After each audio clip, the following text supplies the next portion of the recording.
जॉन्गकुक काई से मिलने रेस्टोरेंट में आ जाता है। काई उसके करीब जाने की कोशिश करते हुए कहता है, कुकी। जॉन्गकुक काई को दूर धकेल कर काउच से खड़े होकर कहता है, तुम्हारे कहने पर तुमसे मिलने के लिए यहाँ आना ही मेरी सबसे बड़ी मिस्टेक है। मैं जा रहा हूँ। जॉन्गकुक जाने के लिए टर्न करता है। तभी काई कहता है, वेट। उसके बाद काई जेब से एक फ़ोटो निकाल लेता है। काई फ़ोटो जॉन्गकुक के तरफ आगे करते हुए कहता है, इसे लो और अच्छी तरह से इसे देखो। जॉन्गकुक फ़ोटो हाथ में ले लिया। जॉन्गकुक काउच पर बैठकर फ़ोटो के तरफ देखने के बाद कहता है, इस फ़ोटो में ये कौन है? ये मेरा अंकल किम तायंग है। काई धीरे से जॉन्गकुक की तरफ देखते हुए कहता है, वो पहले बहुत रेबेलियस टीनएजर था। सिर्फ डायरेक्टिंग की पढ़ाई करने के लिए उसने अपना घर छोड़ दिया था और किम ग्रुप तक को छोड़ दिया था। काई कुछ पल के लिए रुकता है, फिर जॉन्गकुक के आंखों में देखते हुए कहता है, लेकिन एक इंसान के लिए वो वापस आया और उसने किम ग्रुप की रिस्पॉन्सिबिलिटी भी संभाल ली। ये कहकर काई अपना फ़ोन निकालता है और एक फ़ोटो जॉन्गकुक के सामने कर देता है। सी, उसने ये सब इस फोटो वाले इंसान के लिए किया था। जॉन्गकुक फोटो को कुछ सेकंड तक देखता रहता है, फिर बिना ज़्यादा रिएक्शन दिए कहता है, सो व्हाट? इससे क्या फ़र्क पड़ता है? जॉन्गकुक फिर काई की तरफ देखकर कहता है, क्या पॉइंट है तुम्हारा? काई, वो सब पास्ट की बातें हैं। काई हल्की सी मुस्कान के साथ कहता है, ओह रियली? फिर वो धीरे से जॉन्गकुक के और करीब आकर कहता है, और एक बात बताऊँ, फोटो में जो लड़का है वो भी एक ब्रिलियंट पियानिस्ट है। काई जॉन्गकुक के आंखों में देखते हुए धीरे से कहता है, अब समझ आया, तुम सिर्फ उसकी जगह लेने की एक बेचारी सी सब्स्टिट्यूट हो। काई की ये बातें सुनकर जॉन्गकुक का चेहरा एकदम उदास सा हो जाता है। उसके दिल में दर्द के साथ साथ काई के लिए बहुत ज़्यादा गुस्सा भी भरने लगता है। काई बिना रुके फिर कहता है, जिसे वो सच में प्यार करता है वो हमेशा कोई और ही था।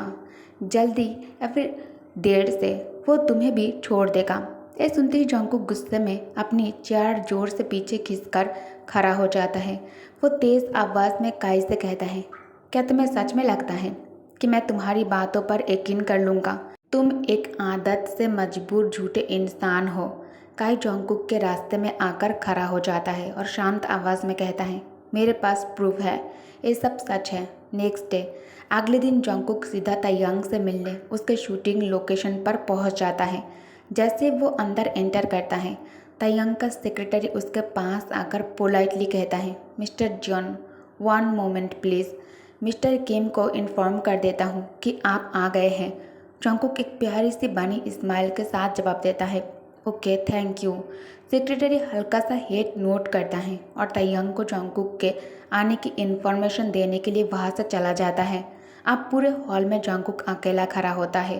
वो धीरे धीरे अपनी नज़रें चारों तरफ घुमाता है। कुछ देर बाद उसकी नज़र ऊपर जाने वाली स्टेयर्स पर पड़ती है। क्यूरियोसिटी की वजह से वो धीरे धीरे स्टेयर्स चढ़कर सेकंड फ्लोर पर पहुंच जाता है। सेकंड फ्लोर पर आकर वो आराम से कॉरिडोर में वॉक करने लगता है। कुछ देर चलने के बाद वो एक रूम के सामने आकर रुक जाता है। पता नहीं क्यों उस रूम को देखकर उसके अंदर एक अजीब सी क्यूरियोसिटी जागने लगती है। वो धीरे से दरवाजे को पुश करता है और रूम के अंदर एंटर कर जाता है। अंदर जाते ही वो हर एक कॉर्नर को बहुत ध्यान से देखने लगता है। रूम की हर चीज़ को ऑब्जर्व करते हुए वो धीरे से अपने मन में कहता है, शायद इसी रूम में वो सच छुपा है जिसे तुम इतने दिनों से ढूंढ रहे हो। जैसे ही काई को पता चलता है कि जॉन्गकुक किम ग्रुप में आया हुआ है, वो भी तुरंत वहां पहुंच जाता है। गुस्से में स्टेयर्स चढ़ते हुए काई दांत पीसकर अपने आप से कहता है, जैसे ही अंकल वापस आया किम ग्रुप का वारिस बन गया। आखिर उसमें ऐसी क्या बात है जो मुझ में नहीं? मैं अंकल से किसी भी तरह कम नहीं हूँ। अचानक काई के कदम रुक जाते हैं। किसी चीज़ ने उसका ध्यान अपनी तरफ खींच लिया था। वो धीरे धीरे चलते हुए उस रूम के पास पहुंचता है जिसके अंदर जॉन्गकुक गया हुआ था। रूम के बाहर जमीन पर एक फ़ोटो पड़ा होता है। काई झुककर वो फ़ोटो अपने हाथ में उठा लेता है। फ़ोटो को देखते हुए वो मन ही मन सोचता है, अंकल ने हमेशा इस रूम में किसी को भी एंटर करने से मना किया है। इतना सिक्रेटिव क्यों है? आज देख ही लेता हूँ कि इस रूम में आखिर छुपा क्या है। काई धीरे से डोर नॉब को पकड़ लेता है। जैसे ही वो उसे ट्विस्ट करने वाला होता है, पीछे से एक गहरी आवाज़ सुनाई देती है। तायंग अपनी डीप वॉइस में कहता है, what the hell are you doing. अपने अंकल के आवाज़ सुनते ही कई तुरंत डोर नॉब से हाथ पीछे हटा लेता है। वो जल्दी से फ़ोटो को अपनी पीठ के पीछे छुपा लेता है और तायंग की तरफ देखकर कहता है, नथिंग। तायंग गुस्से भरी आवाज़ में कहता है, गेट द हेल आउट। कई बिना कुछ कहे वहाँ से चला जाता है। इधर जंगकुक उस हिडन रूम के अंदर धीरे धीरे चल रहा होता है। उसकी नज़र दीवार पर लगी हर एक तस्वीर पर पड़ती है। हर फोटो में वो खुद तायंग के साथ होता है। जंगकुक हैरानी से उन तस्वीरों के पास जाता है और उन्हें अपने हाथों से छूकर देखने लगता है। जैसे ही वो उन तस्वीरों को छूता है, उसकी पुरानी यादें धीरे धीरे वापस आने लगती हैं। उसके कानों में एक आवाज़ गूंजती है, कुकी, तुम सिर्फ मेरे हो। अगले ही पल वो पर्सन एक हाथ से जंगकुक के गर्दन को पकड़ लेता है और उसके होठों को अपने होठों से छूकर उसे किस करना शुरू कर देता है। जंगकुक दीवार से एक फ़ोटो फ्रेम उठाकर अपने हाथ में ले लेता है। फ्लैशबैक, जंगकुक शांत होकर पियानो प्ले कर रहा होता है। उसी वक्त तायंग उस जगह विजिट करने आता है। अचानक पियानो की मधुर धुन सुनकर तायंग के कदम वही रुक जाते हैं। डॉक्टर हैरानी से पूछता है, तायंग क्या हुआ है। डॉक्टर देखता है कि तायंग की नज़र सिर्फ जंगकुक पर टिकी हुई है। फिर डॉक्टर कहता है, ओह, अब पेशेंट कुछ दिन पहले ही एडमिट हुआ है। एक एक्सीडेंट में इसकी आंखों की रोशनी चली गई थी। तायंग धीरे से अपना कैमरा निकालता है और जंगकुक की फ़ोटोज़ लेने लगता है। डॉक्टर फिर कहता है, कितनी अफसोस की बात है ना। ये बहुत टैलेंटेड पियानिस्ट हैं। जंगकुक इन सब बातों से बिल्कुल अनजान सिर्फ पियानो बजाने में मगन होता है। तब डॉक्टर तायंग की तरफ देखकर कहता है, तायंग, तुम्हारी लेग इंजरी पूरी तरह ठीक हो चुकी है। तुम कल डिस्चार्ज हो सकते हो। तायंग बिना जंगकुक से नज़र हटाए कहता है, नो, एक्चुअली मेरे लेग में फिर से दर्द होना शुरू हो गया है। मुझे लगता है मैं और 2 महीना यही रहूँगा। डॉक्टर हैरान होकर कहता है, व्हाट। तायंग धीरे धीरे चलकर जंगकुक के पास आता है और कहता है, हाय। तायंग की आवाज़ सुनते ही जंगकुक की उंगलियां पियानो पर रुक जाती हैं। तायंग मुस्कुराते हुए कहता है, क्या तुम मेरे मॉडल बनोगे। जंगकुक धीरे से पूछता है, क्या मैं जान सकता हूँ कि आप कौन हैं। तायंग शांत आवाज़ में जवाब देता है, मुझे सिर्फ मिस्टर किम कहकर बुलाओ। ये याद आते ही जंगकुक को सब कुछ याद आ जाता है। वो दोनों हाथों से अपना सिर पकड़ लेता है। उसके सिर में अचानक बहुत तेज़ दर्द शुरू हो जाता है। तायंग खामोशी से ह्यूज ग्लास विंडो के पास खड़ा बाहर की तरफ देख रहा होता है। उसकी आंखों में अजीब सी उदासी और चेहरे पर गहरी खामोशी साफ नज़र आ रही होती है। तभी पीछे से धीरे धीरे कदमों की आहट सुनाई देती है। वो जंगकुक था। जंगकुक की आंखें पूरी तरह नम थीं। आंसू उसके गालों पर बह रहे थे। बहुत मुश्किलों से अपनी टूटी हुई आवाज़ को संभालते हुए वो धीरे से पुकारता है, तायंग। अपना नाम जंगकुक के मुंह से सुनते ही तायंग का दिल एक पल के लिए रुक सा जाता है। वो तुरंत पलटकर जंगकुक की तरफ देखता है। दोनों की नज़रें एक दूसरे से टकरा जाती हैं।